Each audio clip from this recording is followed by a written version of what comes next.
आम्ही बरेच दिवसापासून गड ग्रामपंचायत नसरतपूर आसापूर इथे बरेच दिवसापासून आम्ही काही मागण्या करतोय. 15 आयोग असेल, मनोरा असेल, जल जीवन मिशन असेल, दलित वस्ती सुधारित असेल, आमदार खासदार निधी असेल, अशा अनेक जे काम झालेले आहेत गड ग्रामपंचायत नसरतपूर आसापूर इथे आम्ही अनेक दिवसापासून मागणी करतोय. कुठली कशाचीच माहिती देत नाहीत. याचा अर्थ भ्रष्टाचार झाला आहे. त्यामुळे ते कुठलीच माहिती देत नाहीयेत. त्यामुळे आम्ही बसलो. त्याच्यानंतर जसं की घरकुलचा विषय आहे, आमच्या इकडे बरेच लाभार्थी आहेत, त्यांना घरकुल अद्यापही मिळालेलं नाहीये.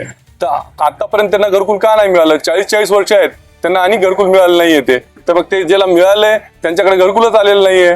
असे अनेक मुद्दे आहेत की आम्ही इथे उपोषणाला बसलो आहोत. दोषी प्रशासन आहे, दोषी BDO आहे, दोषी ग्रामसेवक आहे, गड ग्रामपंचायत आहे, सगळे दोषी आहेत. आम्ही अनेकदा पत्रव्यवहार केलेले आहेत, अनेकदा. आता तुमच्या समोर आहे पत्रव्यवहार. आता मागे 2 दिवसापूर्वी पत्र दिले. कुठलीही त्यांनी आतापर्यंत आम्हाला कुठलीच माहिती दिली नाही. कुठल्याच निधीची कुठलीच माहिती दिली नाही अद्यापही त्यांनी आम्हाला.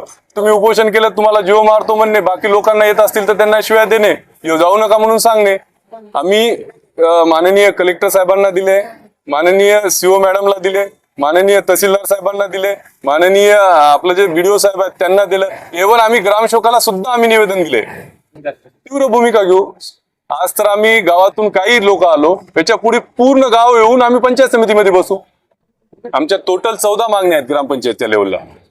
14 मागण्यापैकी जसं की आहे की तांडा वस्ती निधी, त्याच्यानंतर आहे अल्पसंख्या सुधारित निधी, अपंग लोकांना जे ग्रामपंचायतमध्ये अपंग लोक आहेत त्यांना काय केलंय, 5% आपण देतो अपंगाला, तर अपंग लोकांना काय काय केलंय, किती खर्च केला त्यांनी, त्यांच्यासाठी निधी. त्यापुढे जाऊन मी ऑडिट मागितलेलं आहे पूर्ण, किती प्राप्त निधी झालाय आणि त्यांचे विस्तारित आम्हाला ऑडिट द्या.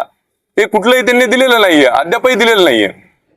आपल्या नांदेड जिल्ह्याचे पालकमंत्री डॅसिंग आणि खूप चांगले काम करत आहेत. आमची विनंती आहे त्यांना की आमचे जे छोटंसं गाव आहे, गड ग्रामपंचायत आहे, 3 गावची गड ग्रामपंचायत आहे, पालकमंत्री महोदयांनी यांच्यावर लक्ष द्यावं. लक्ष देऊन जो कोणी दोषी असेल त्यांना कारवाई करावं आणि जे महसूल बुडवला आहे त्यांच्याकडून महसूल वसूल करून घ्यावं आणि तात्काळ याच्यावर कारवाई करण्यात यावं.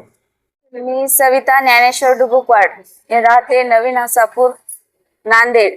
आम्हाला घरकुल नाहीये आतापर्यंत. 10 वर्ष झाले लग्न होऊन, घरकुल नाहीये आम्हाला इतक्या दिवसापासून. राशन कार्ड पण नाही आहे. ऑनलाईन 2 वर्ष झालं आम्ही टाकलेले, पण ऑनलाईन अजून झालं नाहीये आमचं. पाऊस पडला काल, किती आमच्या घरामध्ये पाणी आलेलं आहे कालचं. 2-3 वेळेस आम्ही इथं आलेलो आहे, डॉक्युमेंट्स दिले, पण काही याचा उपयोग झाला नाही. अजून जिथं आहे तिथंच आहे आम्ही.